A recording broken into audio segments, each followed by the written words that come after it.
My husband slapped me in front of his mother. I thought she'd defend him, but she called the cops, and brought his reign of abuse crashing down. For 4 years, I had been treading on eggshells around Adrian Keller. The slap began tiny, a quick backhand when food was cold, and a shove when I disagreed with him. Always behind closed doors, followed by apologies and pledges that it would not happen again. His mother had come for the weekend, and I had been working so hard to be the ideal wife. Eleanor Whitmore was everything I wasn't. Polished, educated, and descended from the small southern town's founding families. She'd made it obvious from the start that I wasn't good enough for her son. The girl from the wrong side of town who trapped her beautiful boy in an unwanted pregnancy, which we lost 4 months into our marriage. Eleanor had a knack of making me feel small without saying anything directly hurtful. She'd run her finger over surfaces looking for dust, recommend better cleaning products with a hint of disdain, or casually note Adrian's ex-girlfriend was such a great cook and came from such a nice family. Every interaction seemed like a test that I failed. Every discussion is a reminder of my shortcomings. I made her favorite dishes all weekend, including cucumber sandwiches with the crusts removed, Earl Grey tea served at the perfect temperature, and beef Wellington that took 6 hours to prepare correctly. I cleaned the house twice, vacuuming carpets that did not require vacuuming and polishing silver that was already pristine. I bit my tongue as she criticized everything from my cooking to my clothing choices to the way I put flowers in the guest room. She had this way of gazing at me as if I were a stain on her beautiful furniture, something unattractive that needed to be dealt with but was too offensive to address openly. Her displeasure pervaded every room she entered. The explosion occurred over something foolish, as they often do. I had unintentionally used the nice china for lunch, rather than conserving it for evening. It was an honest error. I was so concerned about impressing her that my hands shook as I set the table, and I grabbed the wrong dishes from the cabinet, Adrian's grandmother's Haviland china, with lovely blue blooms. Each item was worth more than I earned in 1 week at the bookshop where I worked part-time. Adrian's cheeks turned scarlet as soon as he noticed the exquisite porcelain, and the vein in his temple began to throb like it always did when his fury flared up. "What the hell is wrong with you?" he asked, his voice low and threatening in a way that made my stomach clench with familiar fear. "I specifically told you those were for tonight when the Langfords come over. Those plates are worth more than you make in a month." "I'm sorry," I said quietly, reaching to clear the table with quivering hands, careful not to clink the fine china together. "I'll wash them carefully and reset everything with the everyday dishes. I promise I'll be more careful next time." His mother sat right there, sipping her tea from one of the lovely cups as if nothing had happened, her flawlessly placed lipstick leaving no trace on the rim. I hoped her presence would keep him quiet. Perhaps he wouldn't dare to reveal his true nature in front of the woman whose opinion was more important to him than everything else in the world, including his wife's safety. I had never been so incorrect about anything in my life. Adrian gripped my wrist so tightly that I felt the bones grind together, his fingers wrapping entirely around my narrow arm. "You never listen, do you? You're too stupid to follow simple instructions. How many times do I have to explain things before they penetrate that thick skull of yours?" The usual panic rose in my chest like floodwater. This was how it always started. Remarks meant to make me feel useless, a grip that left purple fingerprints for days, and the way he made me believe that everything wrong in his life was somehow my responsibility. I tried to break away, but his hold tightened, bringing tears to my eyes. The fragile bones in my wrist felt as if they would fracture under the pressure. "Please," I whispered quietly, looking nervously at his mother, hoping she'd interfere. "You're hurting me." His mother continued to drink her tea, her face expressionless, as if she were watching a somewhat entertaining television show. There was no help coming from that direction. She'd probably blame me for embarrassing her son, for causing drama during her visit, and for being the type of woman who incited men to violence because of her own inadequacy. That's when he did it, there in front of his mother, in the middle of their spotless dining room, complete with crystal chandelier and a mahogany table passed down through generations. He brought his hand back and slapped me in the face so hard that my ears rang and I tasted blood. The hit sent me stumbling backward against the antique sideboard, my hip colliding with its sharp edge. A crystal vase full of fresh roses wobbled dangerously before I grabbed it with my free hand, adding insult to injury. Now I was the clumsy wife who couldn't even take a proper hit without endangering more valuable family heirlooms. I stood there, astonished, my cheeks scorching as if someone had pressed a hot iron across my skin, waiting for his mother to gasp, object, or do something. Anything. She'd always been so proper, so concerned with looks, social decorum, and upholding the family's standing in the neighborhood. Domestic violence in her dining room would undoubtedly cross a boundary, if only in terms of propriety.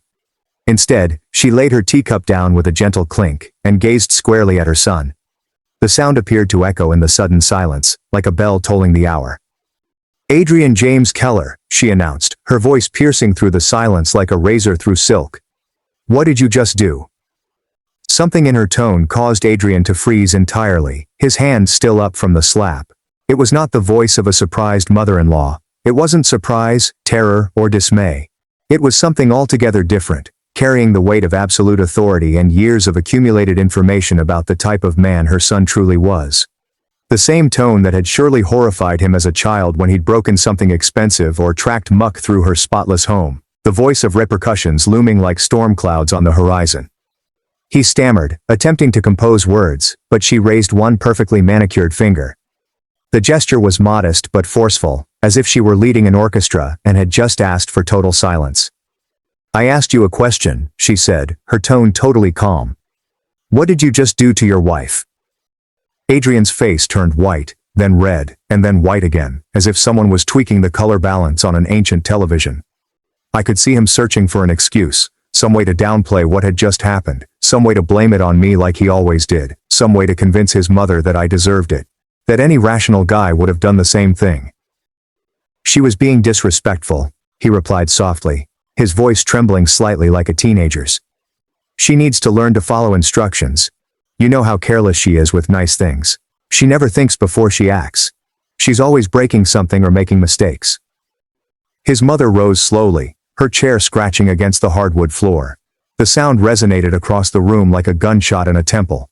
She was a petite lady, just 5 feet 4 inches tall in sensible heels, yet she seemed to fill the entire area with her presence. The look on her face was something I'd never seen before, and I'd known her for 4 years. It wasn't anger, but something colder and more menacing. Something deliberate and predatory caused Adrian to take a step backward, crashing against the wall behind him like a cornered animal. "Sit down," she said, and Adrian actually did, sliding into his chair like a scolded kid, his lips opening and closing like a fish struggling for air, but no sound came out. Eleanor walked over to me with measured steps, her heels clicking against the floor with military precision, and I thought she was going to slap me too. Finish what her son had started, tell me I deserved it for being clumsy with her precious china, for embarrassing her son in front of her, for being the type of woman who drove men to violence through her own stupidity and carelessness. Instead, she gently took my chin in her perfectly manicured hand and tilted my face toward the light streaming through the bay window. Her touch was surprisingly gentle, as if she was examining a piece of damaged artwork that could be restored with enough care and patience. The red handprint was already darkening into a bruise that would last for weeks, and my lip had split where my teeth had cut the inside of my mouth. I could taste copper and feel my pulse throbbing in. "How long?" she asked calmly, her gaze never leaving my pained face. "I don't understand," I mumbled, perplexed by her sudden kindness and the way she looked at me as if she cared what happened to me. "How long has my son been hitting you?" The question hung in the air like smoke from a house fire, heavy and suffocating, and I could feel Adrian's eyes bore into me from across the room, silently threatening what would happen later if I told the truth. The familiar fear crept up my spine like ice water. The fear that had kept me silent for 4 years.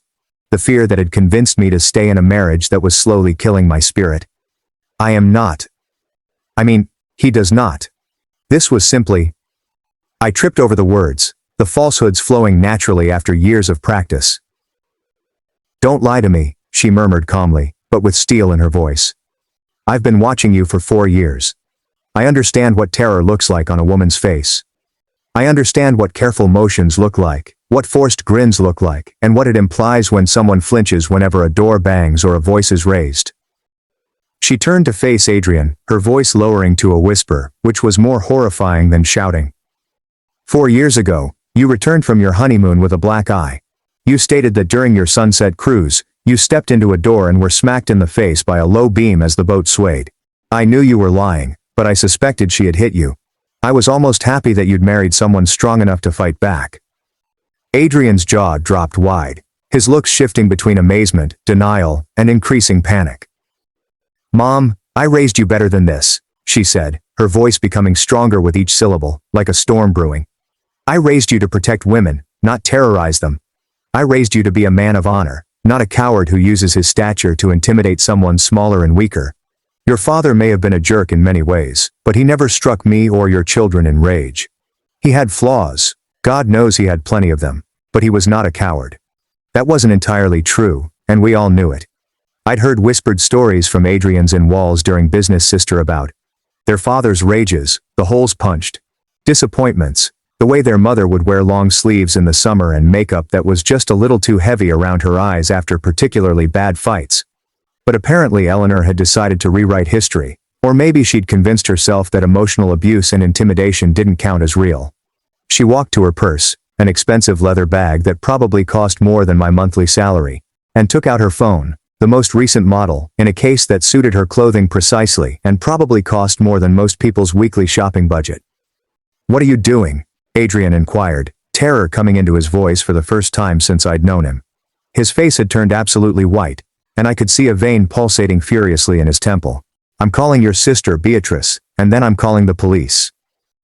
The room went dead silent, except for the ticking of the grandfather clock in the corner and the sound of my own pulse pounding so hard that I was sure everyone could hear it. Even the birds outside appeared to have stopped singing. Adrian jumped up so quickly that his chair tipped backward and collapsed to the floor, making a sound like broken bones. "You can't do that," he snarled, his voice rising to a pitch I hadn't heard before and cracking like an adolescent boy's. "This is between me and my wife. It is not your concern what happens in my marriage. You can't meddle with our private affairs." Eleanor gazed at him with the loathing normally reserved for something scraped off your shoe after walking through a particularly unpleasant part of town. "Everything you do is my business when you're doing it wrong," she said with an eerily composed tone. "I didn't spend 35 years building this family's reputation in this town, serving on charity boards and hosting fundraisers and being a pillar of the community, to have you destroy it all by beating your wife like some common thug from the trailer park." I realized then that she wasn't defending me out of compassion, moral outrage, or a noble desire to protect the innocent. She was defending the family name, the carefully cultivated image of respectability that came with being Kellers in this small southern town where everyone knew everyone else's business and reputation meant everything. For the first time in 4 years, someone stood between me and Adrian's fists, and I didn't care what her motivations were as long as she kept doing it. Adrian attempted a new tactic, adopting the logical voice he used when attempting to persuade someone to see things his way. The same voice he'd used to convince me that his fury was my responsibility, that I brought it on myself through my own carelessness and foolishness. "Mom, you don't understand the whole situation," he continued, spreading his hands in a phony reasonable motion. "She pushes me. She understands just what buttons to push to get me upset and how to provoke me. She does stuff on purpose to provoke a reaction from me. Sometimes I lose control for a brief moment, but she understands how to push me to that point. She isn't as innocent as she appears." Eleanor raised her hand as if she were stopping traffic, her wedding band reflecting the light from the chandelier. "I've heard this before," she replied, her voice flat and impersonal. "From your father, when he tried to explain why he punched through the kitchen wall. From every weak man who believes that his emotions are someone else's responsibility. From every coward who accuses his victim of lacking self-control and emotional maturity." She turned to face me, and for the first time since I'd known her, her gaze was almost maternal, in a manner I'd never felt from my own mother, who died when I was 16. "Pack a suitcase," she suggested gently. "You'll be coming home with me tonight. We will sort out the rest later." "I can't," I answered mechanically, the words rushing out faster than I could stop them, programmed by Adrian's brainwashing. "Adrian needs me to make dinner for the Langfords. They're arriving at 7 o'clock, and I still need to finish the preparations. The roast is still in the oven, and I have yet to prepare the dessert. I need to stay and finish everything. Adrian needs to understand that his acts have consequences." She cut me off, her voice impervious to debate. "And you must remember that you are a human being with worth and respect, not a servant, a punching bag, or a piece of property created simply for his convenience. The Langfords can order pizza if they're worried about dinner."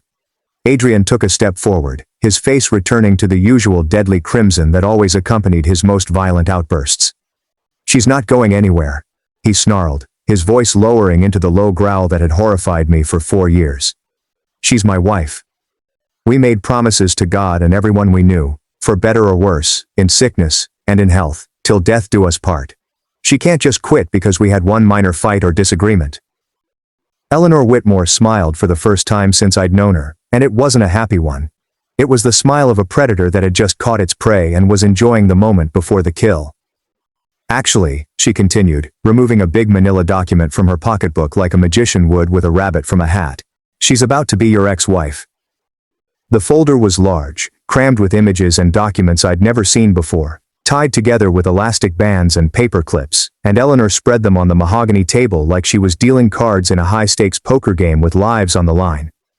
4 years of documentation, she remarked quietly, her voice steady as if she were talking the weather or her garden club meeting.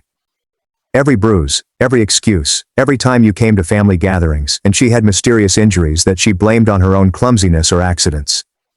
The photographs were devastating, more detailed than I could have imagined. Pictures of me at Christmas dinner with finger-shaped bruises on my upper arms, barely visible under the sleeves of my red dress but caught by the camera's flash.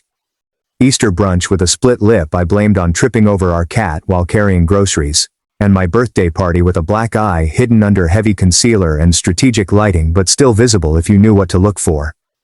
How did you get these? I mumbled, staring at photographs I couldn't even remember taking. Documented evidence of my own anguish that I'd worked so hard to conceal. I engaged a private investigator 3 years ago, she remarked matter-of-factly, as if she were talking about hiring a landscaper or a housekeeper. A very discreet man who specializes in domestic issues. I thought something was wrong, but I needed specific evidence before I could act. I couldn't make such serious claims based solely on assumptions and gut reactions.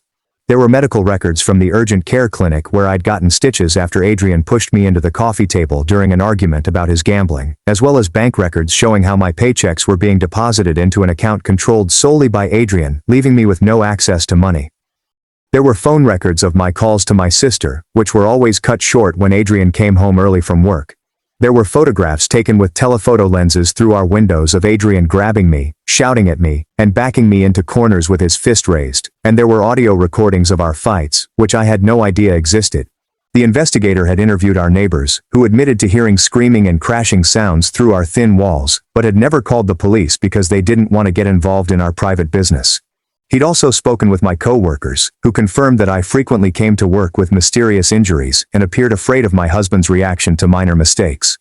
Adrian raced for the images, desperation making him awkward and uncoordinated, but Eleanor was faster, despite her age, and the constraining nature of her fine clothes, and she scooped them back into the folder, clutching it to her chest like a shield.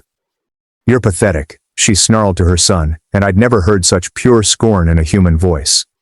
A weak, pathetic excuse for a man who hurts women to feel powerful because he's too much of a coward to face his true problems.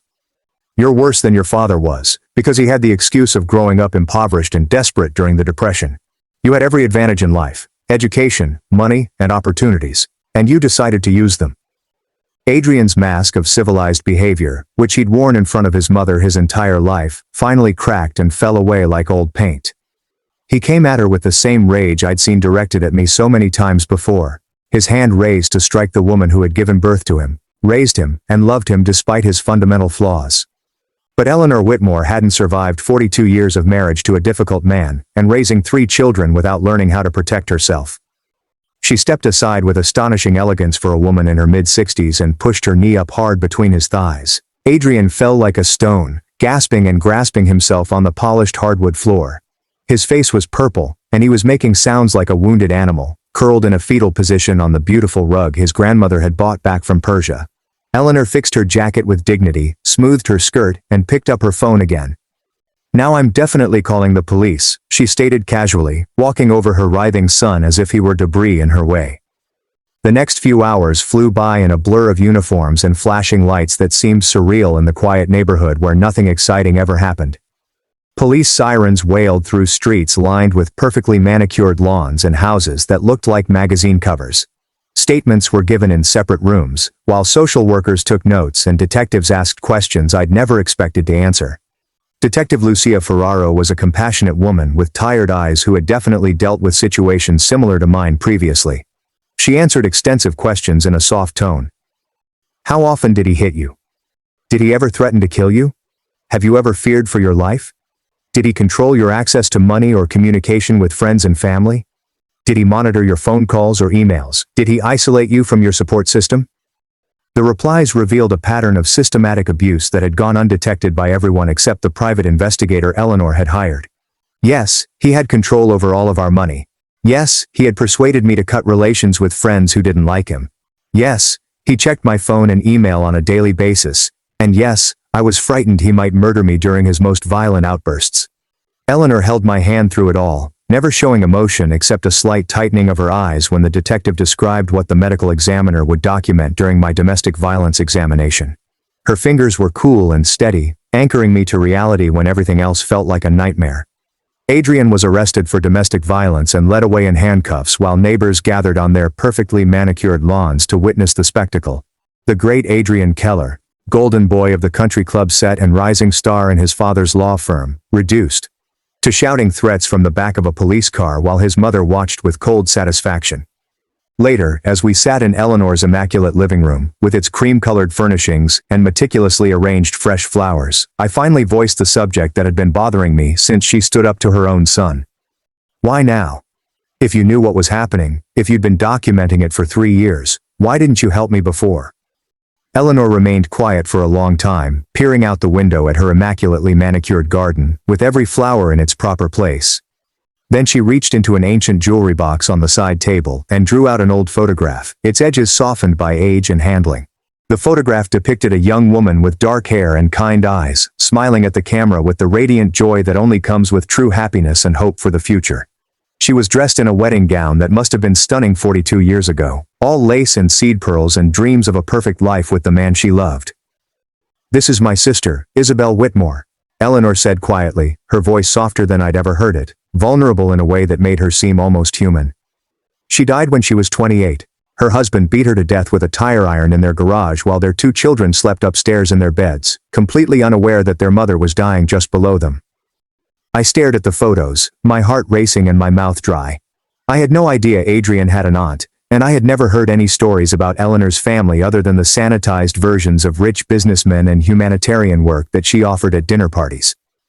"I was supposed to be her maid of honor," Eleanor continued, her fingers tracing the edges of the photograph, with the gentleness of someone handling something infinitely precious. "Instead, I was a pallbearer at her funeral 6 years later. I swore that day, standing beside her grave in the rain, that I would never let another woman in my family suffer what she suffered. I would never again fail to act when I saw the signs." "But you never liked me," I replied, still perplexed by the news. "You always made it clear I wasn't good enough for Adrian. You criticized everything I did, made me feel like I could never measure up to your standards." Eleanor sighed, and for the first time she appeared all 66 years old. "I was trying to protect you in the only way I knew how," she told me. "I thought if I could convince you to leave on your own, if I could make you see that this family wasn't right for you, you'd be safer. When that didn't work, when I saw that you were just like Isabel, too loyal, too hopeful, too willing to believe that love could fix everything, I knew I had to take a different approach." She opened a second folder, this one even thicker than the first and filled with legal paperwork and letters. I needed enough proof to ensure Adrian would go to prison, not just get a slap on the wrist and court-ordered anger management classes that wouldn't change anything. I needed documentation that would hold up in court, that would convince a judge to keep him away from you permanently. The evidence was astounding in its comprehensiveness and attention to detail. 4 years of meticulous documentation from many sources, resulting in an airtight case that no defense attorney could overcome. Hospital records dating back to our honeymoon, when I claimed to have fallen downstairs, but the injury pattern suggested I'd been pushed. Police reports from wellness checks filed by neighbors who were more concerned than they admitted, and testimony from shopkeepers and service workers who had witnessed Adrian's controlling and abusive behavior in public. "I had to be absolutely certain," Eleanor kept saying, her voice weighed down by her sister's legacy. "One chance to get him convicted and imprisoned, where he couldn't hurt you anymore. If I'd acted too early, with insufficient evidence, he would have learned to be more careful. He would have isolated you completely, moved you away from anyone who might help, and the next time might have been the last time." Eleanor paid for the best family law attorney money could buy, a woman named Clara Voss, who specialized in domestic violence cases and had never lost a client to an abusive ex-husband. She was small, fierce, and absolutely ruthless when it came to protecting women from dangerous men. The divorce proceedings lasted 10 months and took place in courtrooms and lawyers' offices all over the county. Adrian attempted to contest everything, hiring his own team of expensive lawyers to claim that I was an unfit wife who had driven him to violence through my own incompetence and manipulation. They portrayed me as a gold digger who had trapped him into marriage and then systematically destroyed his life through my failures as a homemaker and partner. Adrian's case was completely shattered by the photographs, the medical records, Eleanor's private investigator's testimony, and the audio recordings, which revealed Adrian's true nature in ways that no amount of expensive legal representation could ever overcome. During one particularly traumatic session, Clara played a recording of Adrian threatening to kill me if I ever tried to leave him, his voice clear and unmistakable, promising to hunt me down and make me pay for embarrassing him.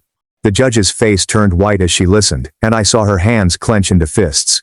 He received a 6-year state prison sentence for aggravated domestic abuse, with the option of parole after 4 years, if he underwent substantial anger management and psychological counseling. The judge made it clear that any future infractions would result in much longer sentences. I received the house, hefty alimony to help me rebuild my life, and a restraining order that would follow him for the rest of his life. Eleanor and I never became close friends in the traditional sense, but we developed a complex relationship based on mutual respect and shared trauma. She helped me find a job at her charity foundation, working with other women who were trying to rebuild their lives after escaping abusive relationships. I helped her process the guilt she'd carried for 42 years over her sister's death and her failure to recognize the warning signs in time. On the day Adrian was sentenced, Eleanor waited for me outside the courthouse steps. As we watched him being led away in handcuffs for what we hoped would be the last time, his face twisted with rage and shouting promises of vengeance that echoed off the courthouse walls, she turned to me and said something I'll never forget. "Isabel would have liked you," she continued quietly, her voice heavy with emotion she rarely allowed herself to exhibit. "You're stronger than either of us gave you credit for. Stronger than she was, and certainly stronger than I was at your age when I had to make choices about my own marriage." 8 months later, I began volunteering at a women's shelter 3 towns away. Far enough away to feel safe, but close enough to make a meaningful difference. I used my story to help other women recognize the signs of abuse that I had overlooked or rationalized for so long, to understand that they deserved better than fear and pain disguised as love. I discovered that Eleanor had been anonymously funding the shelter for years, ever since Isabel's death, pouring her guilt and grief into helping women escape the fate her sister had suffered. Listening to stories that mirrored my own, seeing the same fear, confusion, and desperate hope in other women's eyes, and assisting them in navigating the legal system, and finding safe places to rebuild their lives was the most difficult work I'd ever done. It was emotionally exhausting in ways I hadn't anticipated. But it was also healing, transformative in ways I could not have anticipated. 2 years after the divorce was finalized, I received a letter from Adrian in prison. The return address made my hands tremble so fiercely that I almost dropped it. But I pushed myself to open it, despite every instinct telling me to throw it away unread. The letter was 6 pages of carefully crafted manipulation, designed to make me feel guilty for blaming him for his imprisonment and hopeful that we could reconcile when he was released. It was exactly the kind of psychological warfare he'd always been good at, the same techniques that had kept me trapped for 4 years. He wrote about how sorry he was, how much he'd changed through prison counseling and reflection, how he now understood that what he'd done was wrong, and would never happen again, and how he portrayed himself as a victim of his own emotions. A man who had loved me so much that he'd lost control, but had learned better ways to express his feelings. The letter was a masterpiece of emotional manipulation, hitting every button he knew would make me feel something, references to the good times we'd had, promises of the life we could have together if I just gave him another chance. Subtle threats disguised as statements of love and devotion. I threw it away without reading more than the first paragraph, but I retained the envelope. My therapist had warned me that he would ultimately try to contact me, and that I should document any efforts at communication for the police and the parole board. Some apologies come too late, some bridges are supposed to be destroyed, and some individuals never truly change, no matter how persuasively they say differently in letters written from prison cells, where they only have time to create their falsehoods. 3 years later, while volunteering at the shelter, I met Julian Moreau, a counselor who worked with male batterers and ran court-ordered programs to break the cycle of violence before it claimed more victims. He understood trauma and recovery in ways that most people couldn't, and he never made me feel damaged, broken, or responsible for what had happened to me. He was patient with my startled responses and night terrors, the way I trembled when anyone moved too swiftly near me, the way I still checked locks numerous times before bed.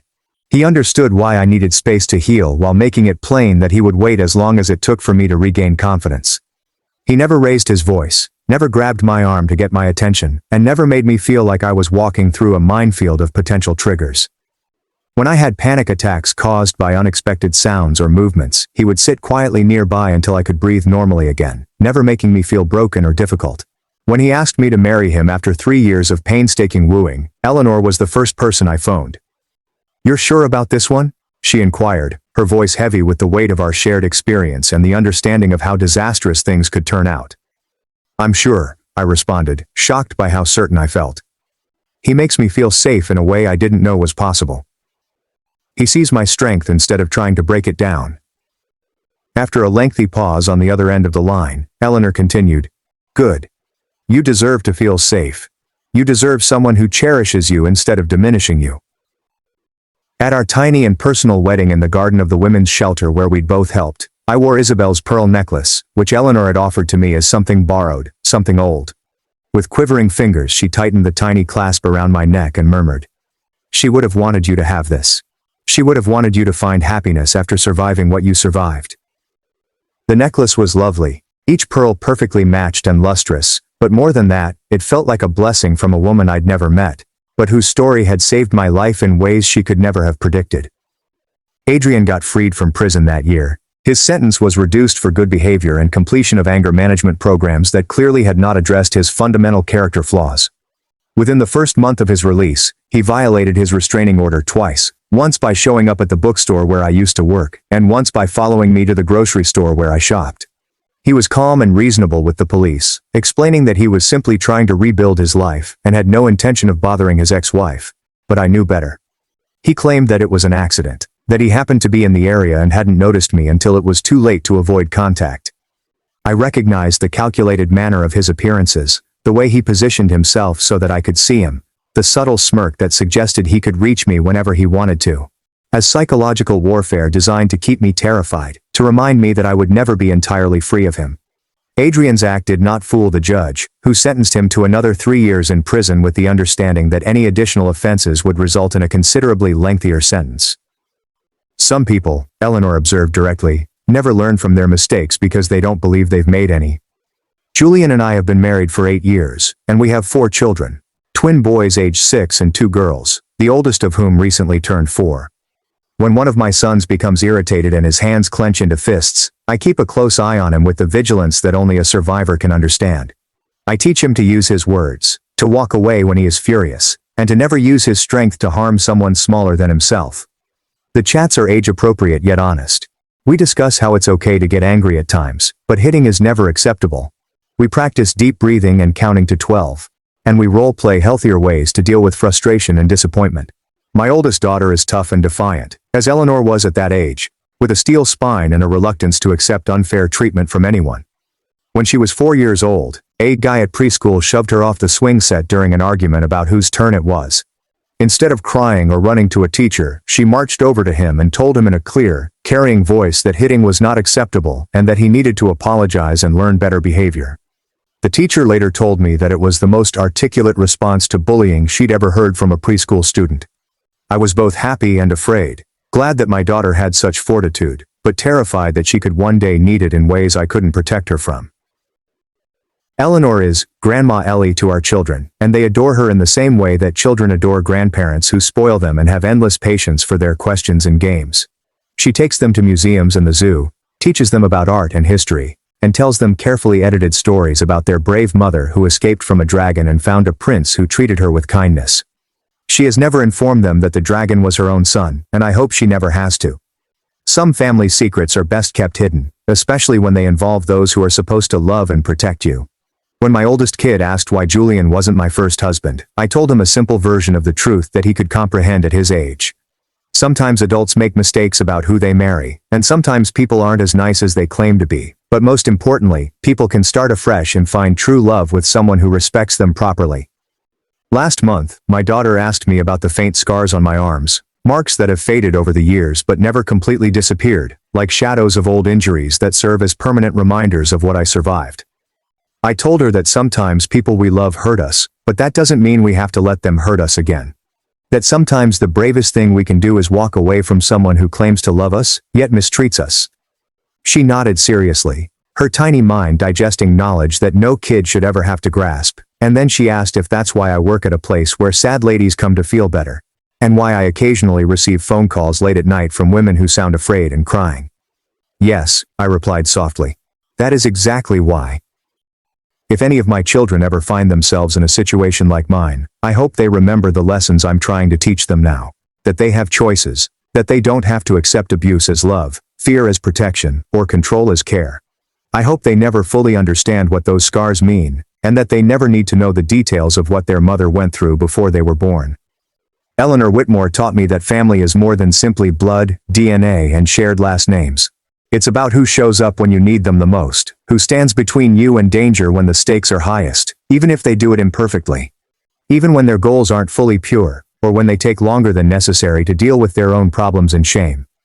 She also taught me that sometimes the one who rescues you is the last person you expect. The one who appeared to be your enemy but turned out to be your greatest ally. Sometimes deliverance comes from the most unlikely source. The mother-in-law who appeared to despise you, the woman who spent 4 years making you feel inadequate and unwelcome while actually constructing a case to defend you. Eleanor called a month earlier with news that didn't surprise either of us, but yet made my stomach clench with dread. Adrian had been arrested again, this time for assaulting his new girlfriend in a bar parking lot after she attempted to break up with him. The girlfriend was 24, barely older than I had been when I married him, and she had the same terrified look in her eyes that I remembered seeing in mirrors during the worst times. He'll never change, Eleanor remarked, her voice exhausted but unsurprised by this latest development. But at least this time, someone will believe her from the beginning. At least this time, there will be consequences before it goes too far, before he has years to perfect his techniques of control and intimidation. I volunteered to testify at his trial about the pattern of abuse, about what it's like to live in constant fear of someone who claims to love you. According to the prosecutor, my testimony, combined with Eleanor's documentation and the new victim's injuries, should be enough to sentence him to a much longer prison term under the state's repeat offender statutes. Some dragons never stop breathing fire, never learn to control their destructive impulses. But sometimes, if we're very lucky and very brave, we find someone willing to stand between us and the flames. Sometimes that someone is exactly who we'd expect. A friend, a family member, someone who loves us unconditionally. The truth about survival isn't that it makes you stronger, though that's what people like to say because it makes them feel better about the terrible things that happen in the world. But rather that it makes you more aware of your own strength. Strength that was always there, waiting for the right moment and the right person to help you recognize and use it. Eleanor Whitmore saw that strength in me before I knew it existed, before I believed I deserved better than what I was getting. And because she did, she spent years meticulously collecting the evidence that would free me, and I not only survived but thrived. Because she stood up to her own son in defense of a daughter-in-law she'd spent 4 years attempting to drive away, I was able to live, discover true love, have children, and assist other women in escaping their own dragons. Sometimes love doesn't look like we expect it to. It doesn't come with warm hugs and gentle words and obvious affection. It doesn't look like a perfectly dressed mother-in-law calmly gathering evidence while her son destroys his wife piece by piece. It doesn't look like 4 years of patient documentation waiting for the perfect moment to strike with devastating effectiveness. Or it looks like a knee to the groin and a phone call. Sometimes the most stunning thing isn't the violence itself, but who will step up to stop it, who will put their own comfort and family relationships at danger to protect someone they hardly know, but perceive as deserving of protection. Eleanor Whitmore taught me that heroism does not always appear heroic, and that sometimes the people who save us understand exactly how much we need saving because they have been there themselves, because they have carried the weight of someone else's death and refused to allow it to happen again. Today I'm 34 years old, happily married to a man who has never made me fearful, and raising 4 children who will understand that they deserve to be treated with respect and kindness. I manage a nonprofit organization that assists domestic abuse survivors in finding housing and legal support, which is partially funded by Eleanor's ongoing donations, and partially by grants that I've learned to write and fundraise for. Sometimes I look back on my life and can't believe how far I've come from that terrified lady crouching in a spotless dining room, waiting for the next blow to fall. The metamorphosis feels unbelievable, like if it occurred to someone else in a tale I read, but then I touch the faint scars on my arms, or see Isabel's pearls in my jewelry box, or watch Eleanor teach my daughter to stand up straight and speak with confidence. And I remember that it's all real. The pain was real, but so was the rescue. The fear was real, but so was the strength I found to walk away when someone finally showed me I had the option. Not everyone has an Eleanor Whitmore in their lives, or someone prepared to spend years establishing a solid legal case against their own child. But everyone deserves one. And that's why I do what I do now, because sometimes, all it takes is one person to believe you, one person willing to stand up and say enough, one person who sees your worth even when you've forgotten it. Sometimes that person comes from the most unlikely location, just when you've given up hope that anybody will ever help you. Sometimes salvation looks like a slap heard around the world, witnessed by the right person, who refuses to let it go unanswered.